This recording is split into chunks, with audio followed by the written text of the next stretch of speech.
So a lot has been said about the new Green Deal. The opinion presented vary. So from the very optimistic ones to these calculations presented with the Joint Research Center from European Commission. What would you tell Polish farmers about the new Green Deal and about all these threats they may face? First of all, we believe very strongly that European agriculture must be a part of the European Green Deal and the farm to fork discussion, because it can only be successful if the farming community is very much involved with it. Both farmers and the agricultural cooperatives are important players. But it doesn't happen without, let's say, policy work and investment and, let's say, drawing attention to the various elements of this process.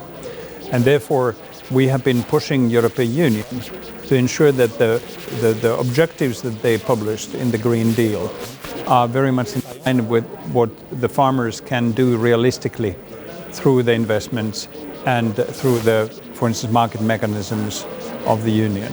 So, yes, we are interested, but it requires some adjustment and additional work also at political level to make that happen. And this is the message that we put forward. And the fundamental reason for this is that the farmers themselves are faced with the consequences, for instance, of climate change. So if they can't produce a crop or product because we have a storm or late frost or inundation of the fields, the farmers very much feel that in their livelihoods and on their skin, that things don't work in a way that they used to. There is a fundamental self. We see some opportunities and expect that the European Union and member states would support us. The Research Center of the European Commission has presented a report on the effects of the Green Deal, and unfortunately for many farmers is not optimistic. So, for example, only from the oats alone, it could fall by 25%. Income could fall by 25%. You think it will really? This forecast are really true, and it would disturb farmers that much?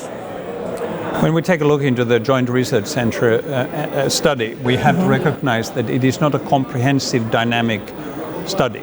But importantly, it points out what would happen if we didn't make any alleviation or accompanying measures to the farm to fork and biodiversity strategies. So I could simplify that by saying that this would happen unless we took into account these developments and adjusted our other policy tools. And in this respect, it provides a valuable message that if we make farm to fork and biodiversity strategies a success, farmers need to be very much a part of this decision making. We need to make sure that the value chain works properly so that it rewards farmers for the additional work that they obviously need to do. But this doesn't happen on its own. And therefore it was a major disappointment for us in COPA and COGECA to see that this report, this study was postponed so that it was not a part of the political debate when we discussed, for instance, the CAP reform.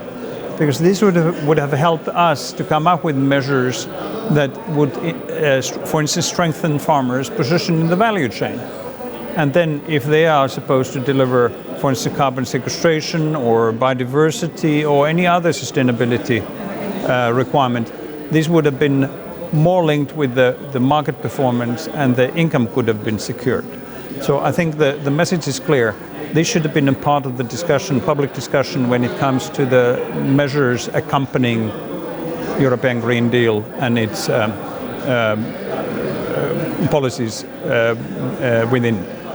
Yeah, but today, what was worrying me, the speech of our commissioner, Mr. Wojciechowski, and he said actually this Green Deal is nothing to worry about because it's just the voluntary thing, and no one will be forced to apply the Green Deal rules. So, do you think it's true, or it's actually will touch everyone, not only the small farmers, like they're saying? Right? I wonder what parallel universe we have experienced here, because clearly the public debate is to expect more from the farmers.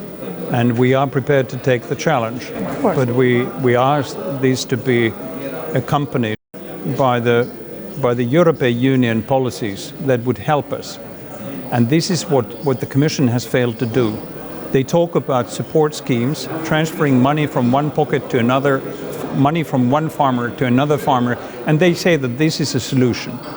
If we do this, we will have most probably a further concentration of agricultural activity, and this goes against the very argument that the Commission has put in place to destroy European family farming.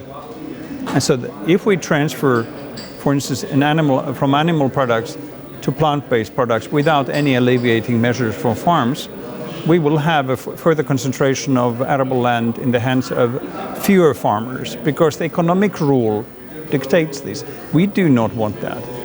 So therefore, we need to ask the Commission to come forward with active measures to help us to maintain the rural fabric and make sure that the farming community actually can sustain the economics, and make sure that we have, for instance, young farmers entering the market. And this is especially important for countries such as Poland.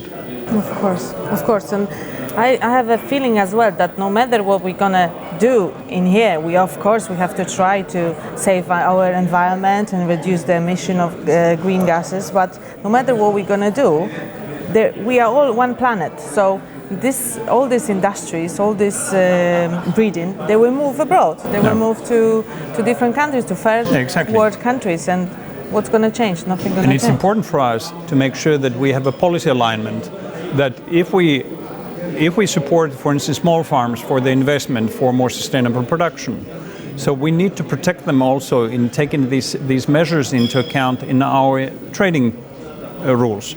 So that's why we have supported what we call carbon border adjustment mechanism to avoid carbon leakage.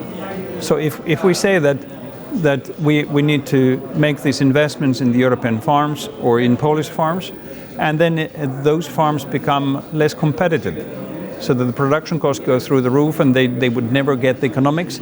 The last thing they need is someone competing with the same products coming across the borders with the product characteristics and standards that do not match what the Polish farmers are supposed to do. And this is something that the European Commission truly hasn't addressed yet. A lot of talk, less action. And I'm wondering why it's happening like this. It sounds like it's obvious. Yes. Well, there are a number of factors, of course, and I could imagine that the reluctance would stem from the fact that the food market is a politically sensitive issue. Mm-hmm. Higher food prices is very difficult to justify for the general public. Mm-hmm. Or imposing these requirements to our trading partners would be also difficult. Or employing technology would be difficult. Because the European Union is the birthplace of most of these technologies. Our academics, our scientific people are very good. We are the world leaders still in areas such as seed production. But then when it comes to the new technologies that have been introduced, European Union clearly has shown some reluctance. And so clearly we have a mismatch between the politically progressive ambitious objectives, for instance, in climate change, in relation of the reality on the ground, practical measures, realistic measures at farm level that they could actually make that happen. Typically, if we have better varieties for crops in our importing country, and we can't detect those products when they come across the border, how can we even penalize them if we say that, well, we don't accept those products, if we cannot even recognize them in the border posts? So this is very concrete for most of the farmers, and the Commission has completely sidelined this. And so I think the time has come to put some action into the rhetoric and only listening to the stakeholders, because then what we need is to protect the measures to European economy and especially European agriculture that actually provides valuable trade balance, for instance, with our trading partners. So this is important for us all as the European Union. And there is another thing, the new Green Deal and the end of KHH. The next decision is to withdraw antibiotics from the livestock production. It is hard not to get the impression that European agriculture is increasingly stigmatized. How would you react to the action of the European Commission? Well, first we have to recognize that these two initiatives are mainly driven by NGOs and or European Parliament. And so these initiatives such as end of gauge age and removal of certain antibiotics from the use of veterinary pharmaceuticals are very much driven by a kind of popular movement. And we have argued that in both cases we have to follow scientific evidence, and also what has been done we need to recognize, we need to ensure investments, and we need to make sure once again that the trade, international trade in particular, is actually following the same rules. And this is far from simple. And so therefore, for the end of gauge age, we can simply say that, well, we need to take a look into that from the species-specific point of view.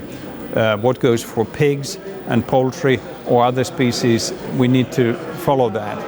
And then we need to make the investment, we need to have a transition, and we can talk. But then the point here, once again, is that is it compatible with our market forces and especially international trade?